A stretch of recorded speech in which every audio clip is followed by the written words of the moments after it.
И главная новость сегодняшнего дня. Во Владикавказе проходит масштабный волонтерский слет. Более 1000 добровольцев со всего Северного Кавказа приехали в республику. Также буквально 1,5 часа назад прибыли депутаты Государственной Думы. Они принимают участие в открытии волонтерского ресурсного центра и в целом в работе слета.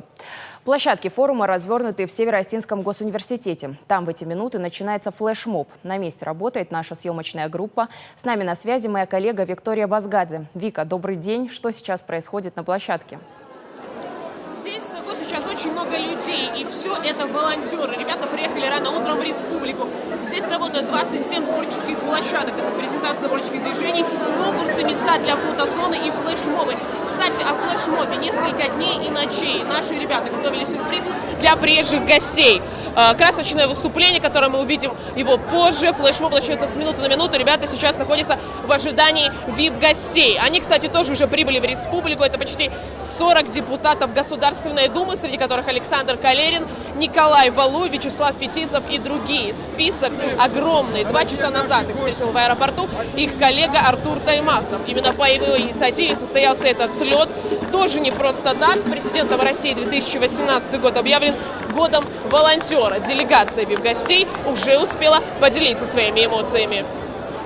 Общаемся с молодежью, для нас это очень важное сегодня направление. И мы понимаем, насколько важно сегодня в таком составе приехать к молодежи, пообщаться, ответить на все вопросы, которые будут интересовать, попробовать построить план, перспективу. Меня обращаются? После аэропорта VIP-гости проехали через город Ангел, возложили цветы. К слову, слет волонтеров «Добрая воля Кавказа» не является первопричиной. Открытие ресурсного центра – основной повод. Его создали с целью наладить коммуникации между теми, кто готов оказывать помощь, и теми, кто в этой помощи нуждается, причем в самых разных направлениях.